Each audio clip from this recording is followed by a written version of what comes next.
이제 두 번째 코너를 시작해 보겠습니다. 김나희의 기우정이 아무거나. 자, 오늘은 어떤 이야기를 가지고 오셨을까요? 김나희님, 어서 오십시오. 네, 안녕하세요. 네, 오늘은 반핵과 기후위기에 대한 이야기를 해보겠습니다. 반핵운동의 역사와 기후위기 대응이 어떻게 나희님이 풀어주실지 좀 궁금하네요.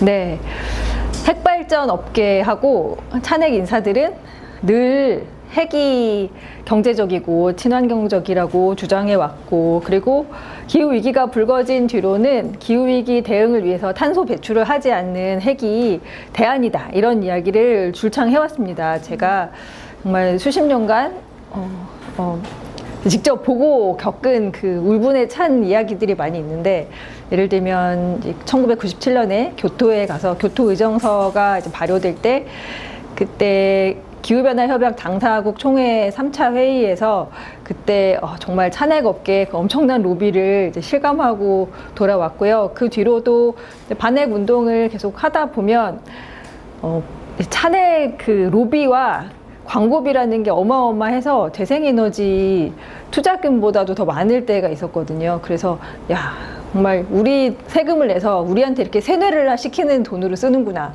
이렇게 막 울분을 토할 때가 많았습니다. 네.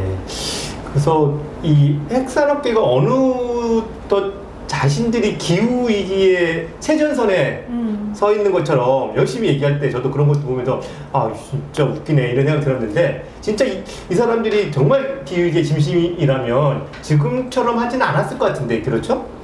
네, 만약에 기후위기 대응에 진심이었다 그러면 재생에너지 설비나 투자, 연구 이런 걸 최소한 방해는 안 했어야 되는데 계속 방해를 해왔거든요. 방해를 해오고, 그리고 재생에너지와 공공에너지는 그 반핵 운동과 함께 궤를 같이 해서, 그러니까 핵에 대한 대당으로서 스스로를 이제 자리매김하는 식으로 움직여 왔거든요.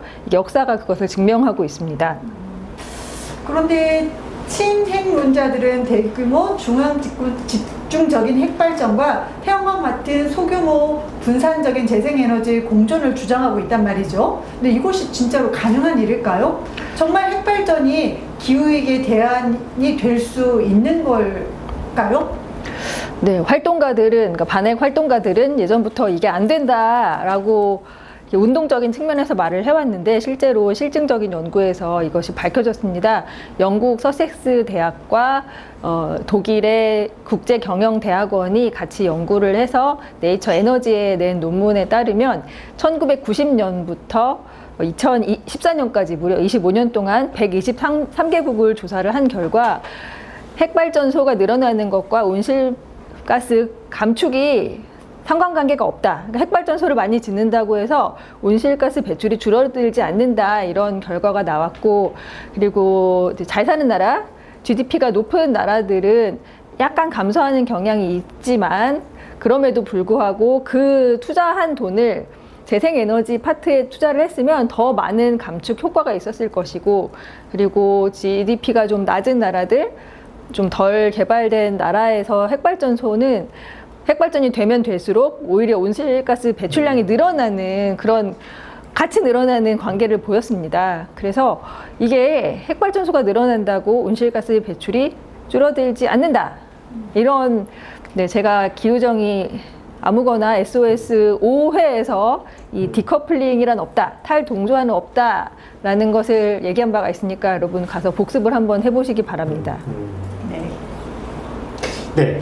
그래서 어쨌든 이 찬핵론자들은 핵발전과 재생에너지 공존을 할 수 있다라고 얘기를 하지만 실제로 공존은 어렵다, 실제로 역사가 보여주지는 않는다라고 얘기를 한 것 같은데요.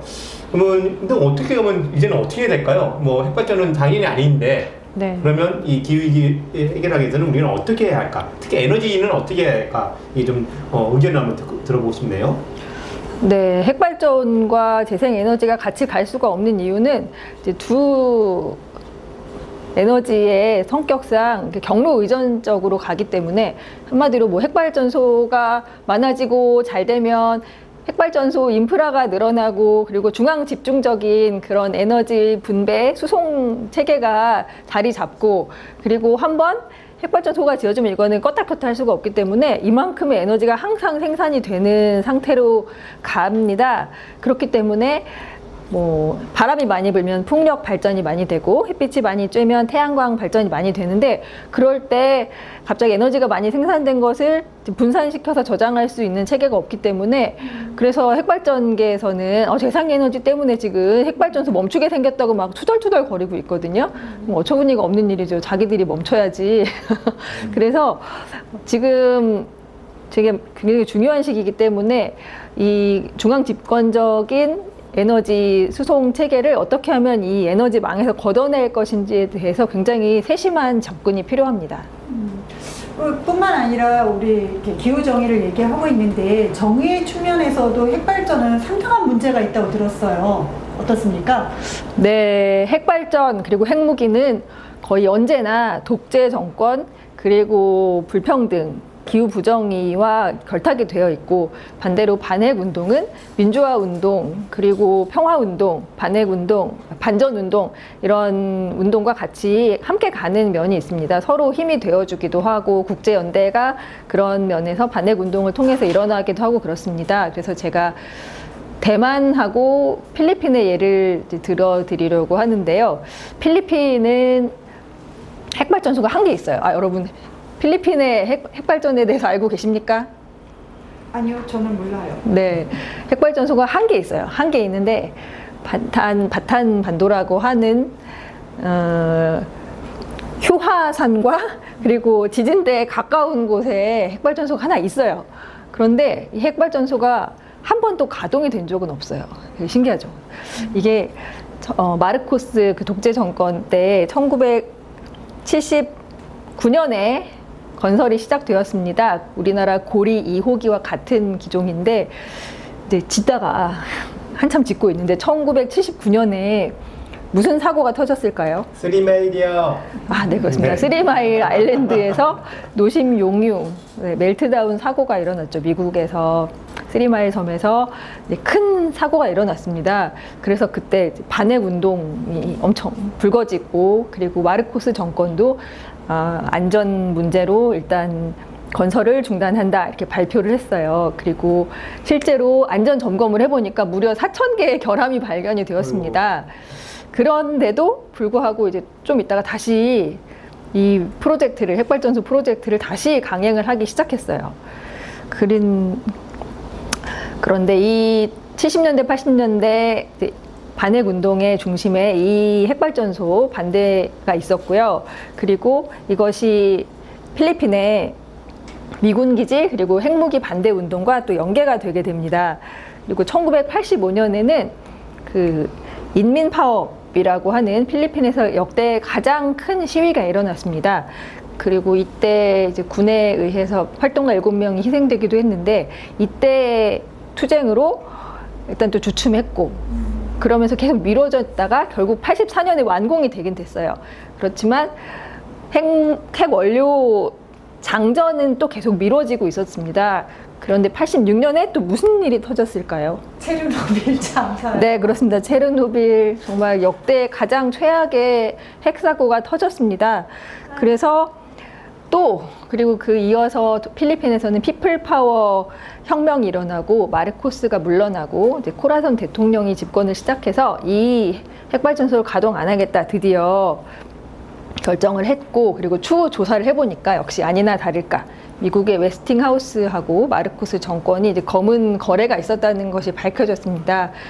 그래서 그 핵발전소는 다 완공은 했는데 한 번도 가동이 안 된 그런 것이지만 그래도 볼드모트처럼 계속 또 정권 바뀌면 두테르테나 뭐 지금 또 마르코스 주니어 집권했는데 그럴 때마다 이걸 다시 돌린다 이런 얘기가 계속 나오고 있지만 어쨌거나 막아내고 있습니다. 그래서 이 사례가 굉장히 고무적인 것은 우리가 맨날 매몰 비용 얘기하잖아요. 이렇게까지 투자를 했는데 일단 만들었는데 돌려는 돼야지 하지 않겠냐 이런 말이 통하지 않게 이거 봐라 완공을 했지만 그냥 안 돌리고 그냥 있을 수 있다. 그리고 짓다가 말이 안 되면 안 짓는 게 최선이다 라는 것을 보여주는 굉장히 감동적인 사례라고 할 수 있습니다.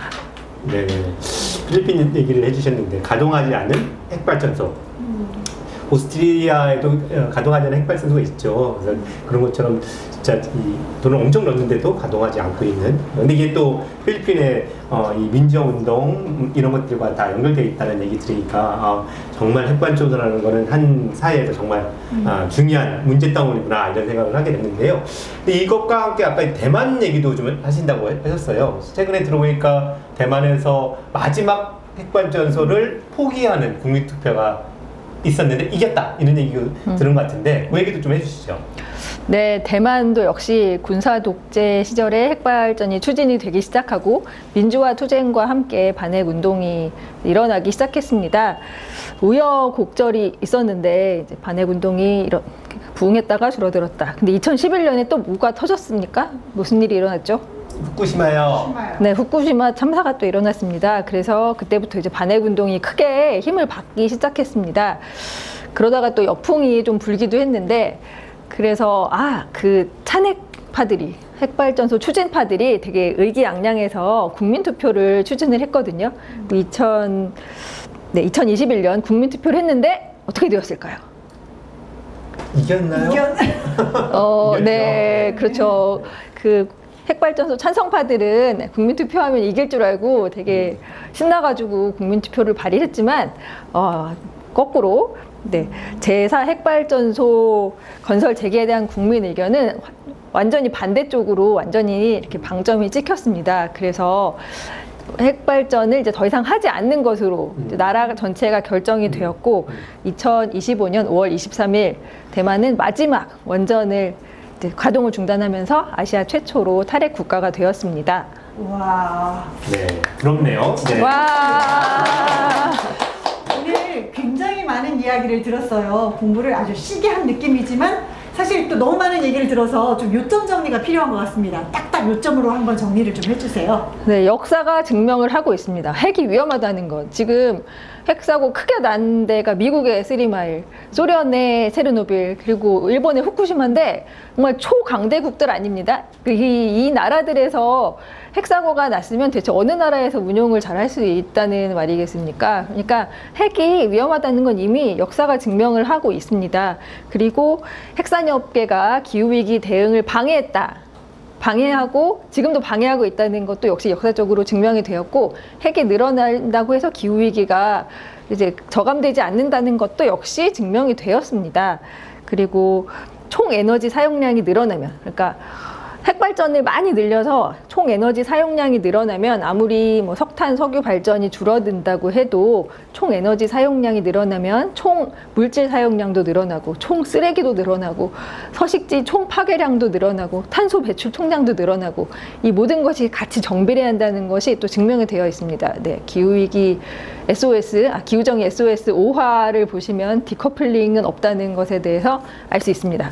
그래서 핵발전을 우리가 하지 않으면 다량의 에너지를 쓸 필요가 없다. 핵발전을 해서 다량의 에너지를 쓰게 만들어 놓고 그 시스템을 계속 굴리려고 하는 것보다 그냥 그것을 걷어내고 우리가 분산형 에너지를 지금부터 만들어가면 됩니다. 우리가 필요가 없는 것을 우리가 만들 필요가 없다. 네, 오늘 이것을 강조하고 싶습니다. 네, 감사합니다. 이 뒷얘기 아주 압축적으로 잘 설명을 해주셨는데요. 또 다음번에 또 재밌는 얘기로 또 뵙겠습니다. 감사합니다. 감사합니다.